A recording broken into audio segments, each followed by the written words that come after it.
Hello and welcome to our stories, our minds. This is a show courtesy of ICAS Kenya and Total Wellness International.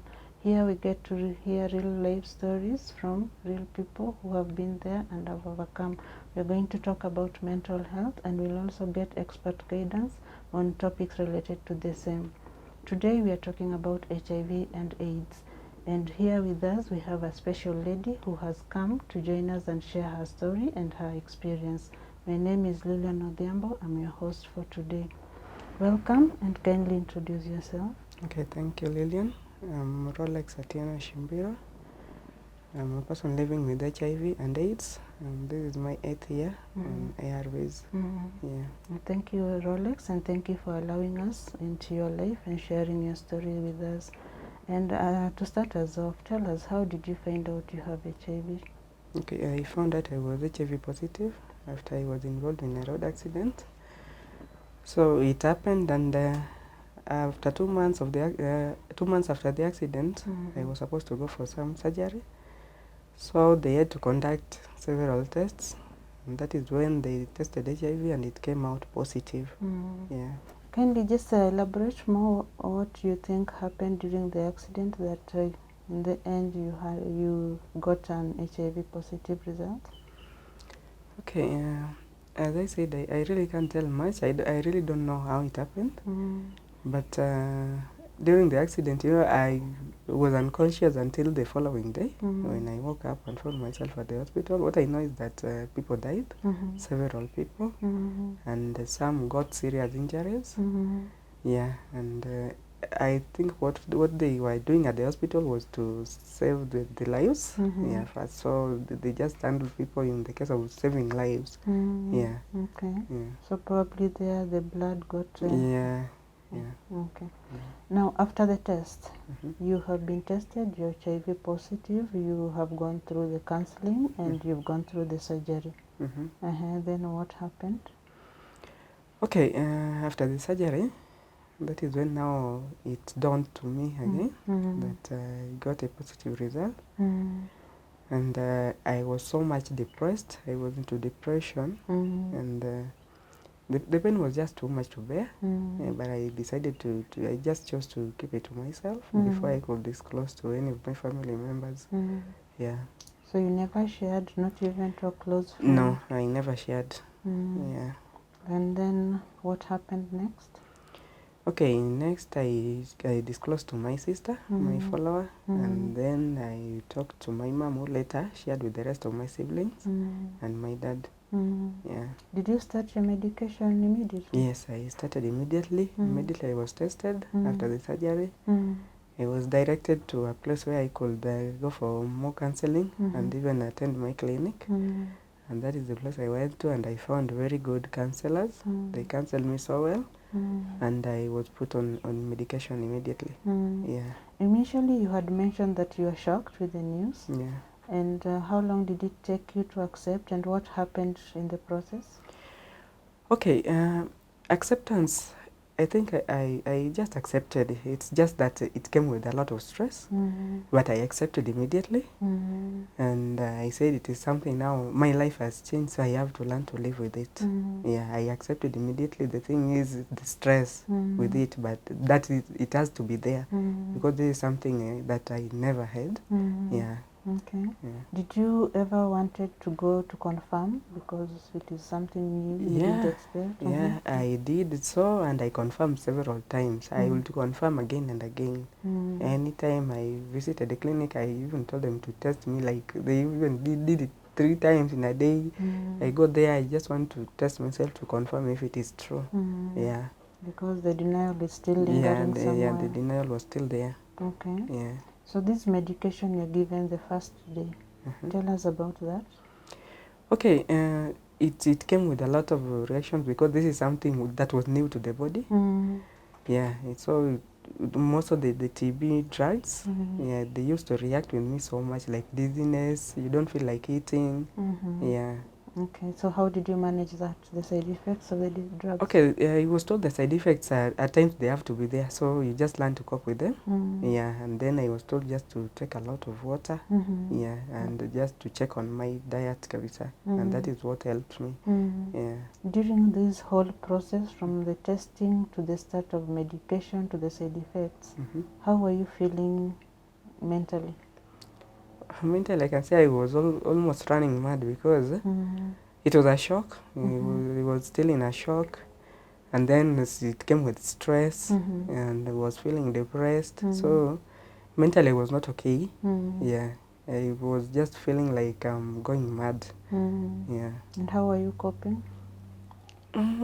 Okay, I don't know, but like I don't like being in a place where there are many people. Like I like being myself, just being alone. I'm a loner, so I will just be alone somewhere and just console myself. Yeah. Okay.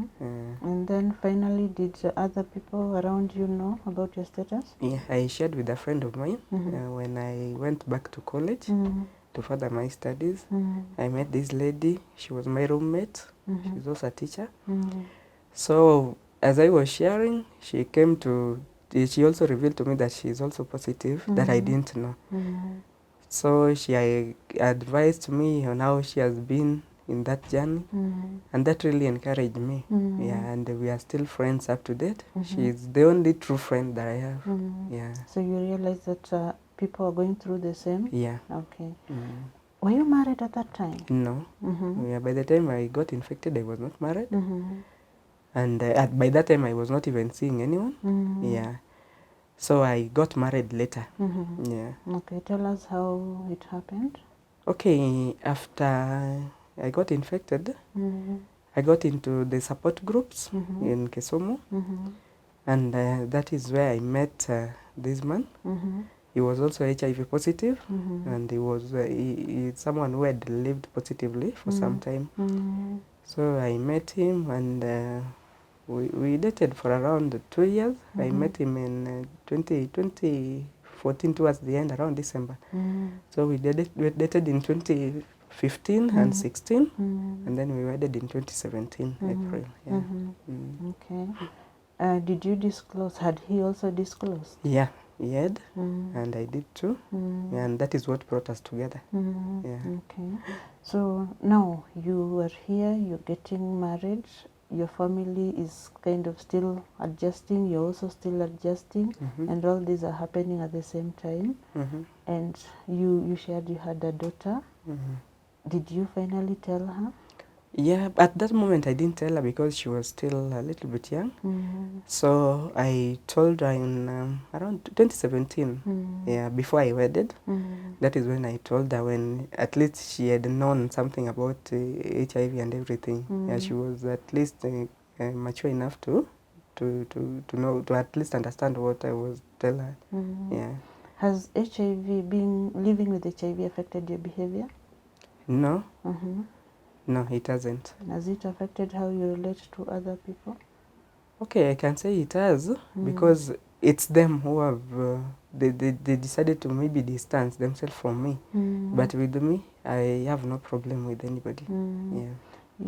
Let's talk of your husband's family. Did they know about your status, especially now that you're coming out and talking about it? Yeah, they knew. They did. And in fact, they knew even before they knew about their son, because their son was never disclosed to anybody, any family member, not even any close friend. He just kept it to himself. So I was the only person who knew. So the moment we wanted to wed, I had to sit his father down. We talked at length, and I shared with him about it, and he later told the mother-in-law, my mother-in-law. Yeah. How did they react? They were shocked. Also, his father was shocked, but I found out that he was someone very understanding. He understood, and he talked to the son. Yeah. Okay. Yeah. Did it improve your relation? Yeah, it did. It did, because he was very much afraid to disclose his status. He never knew how people will take it. But now I did it on his behalf, and at least he was a bit relieved. Yeah. Okay. tell me, when you were getting HIV results, you're a single mother. Yes. What was going through your mind at that time? Okay. I was like, with this status, how will I even find someone to marry me? Because still, you can be HIV positive and get married to a negative person, but it comes with a lot of stigma. Yeah, it comes with a lot of stigma. So I was very much worried about getting married. Yeah. Okay. And when you were saying that when you got your HIV results, you're very shocked, and you kind of got into withdrawal. What were you so afraid of at that time? Okay, I was afraid of maybe I was like, I'm going to die soon. Yeah. Okay. Yeah. And you're going, who is going to take care of your daughter at that Yeah, time? and how will people even view me? Yeah, how will they relate with me? Yeah. Okay, and here you are, you're just sharing it, and you're still alive. Okay, so let's talk about your mental health right now, and how you're coping, and your plans for the future. What are they? Okay, right now I can say I'm very much stable mentally. I'm okay. I've learned to live with it. Nothing brings me down. The stigma is there because you find that there are certain places you go, and I being a public, like I'm public about my status, you meet some people and they want to talk about it just to hurt you, but I learned to overcome such talks. So I can say I overcame stigma, and nowadays I don't even care about the rejection part, because you find that there are people who will always reject you because of who you are or what you are. So I really don't care about them. Yeah, my life has to move on, and nothing has changed. Yeah, I am just the Rolex I used to be. I've just learned to accept them and just come back to the real me. Yeah. Okay, so maybe you just share with us briefly, now that people are hiding, people are not taking medication, people are giving excuses here and there, who infected them, what happened, and blaming each other, and so maybe the society in general. What would you tell this group of people? Okay, what I will tell them is that HIV is actually not a death sentence. It is something you can live with. Nowadays, people die. There are so many things that kill people. We have cancer, we have diabetes, accidents happen. You can be involved in a road accident and die, any kind of accident. So it doesn't mean that if you are HIV positive, you are dying tomorrow, today or tomorrow or any soon. Those who are living positively can even live much longer than those who are negative. And the thing, it's just a matter of acceptance. You accept your status, start taking your medication, just adhere to the drugs, yeah, and So you live longer. Okay, you're saying the key points are adherence? Yeah, adherence is very much important. Adhere, and then just to watch on your diet, what you eat, yeah. When you're saying what you eat, do you mean we eat the nyama, the kukus? Okay, just a every day? balanced diet. You should just live in a balanced diet, yeah, to keep you going. Okay. Yeah. So one more thing. Right now, you said you are married. How does that, has HIV and you coming public affected your relations with your partner, your loved ones? Okay, my partner passed on, so before even he passed on, I had talked to him about becoming public about it, though with him he was not comfortable. But now when he passed on, I decided that it just gave me strength to be public and at least to save lives outside. Yeah. Okay. Yeah. And what about your loved ones? Are they comfortable? Okay, at first they were not okay. My family, I can say they're okay. Yeah, they are okay. My family members, they are okay. But now the extended family members and friends find that some were shocked, and those who were my Facebook friends, like those relatives and friends, some even blocked me because they never wanted anybody to know that they are in somehow related to me. It's just because I decided to disclose my status and I decided to be public about it. Yeah. Okay. You had mentioned somewhere that you were stressed. Yeah. Did it trend into depression? Were there suicidal thoughts in the process? I didn't reach here. Nini, I was depressed, but not that much, like thinking of something bad. No, yeah, I was depressed, but I came out of it so fast. Yeah. What supported you? How did you cope with that? Okay, when I got married to this man, he was so supportive, very supportive and very loving, and that one really helped me come out of it. Yeah. Because you're taking drugs together, so Yeah, you could discuss we would and go share. for clinics together. Yeah. Okay. So now, talking to this population that is going through what you've gone through, some are going through much worse situations. Yeah. What do you want to tell them, just to get them out there so that they can go into medication? Okay, first of all, even before telling them to go for medication, I would like to tell most of our youths that they just play safe. HIV is real, it's there, and it's really putting youths into depression. And after you've discovered that you are positive, the best thing is just to start your medication, be on drugs, learn to accept, accept yourself, and learn to live with it. Yeah. Okay, so HIV is a permanent? Yeah, it is something permanent that it has no cure. And let no one lie to them that maybe there is a cure for HIV. It doesn't have any cure.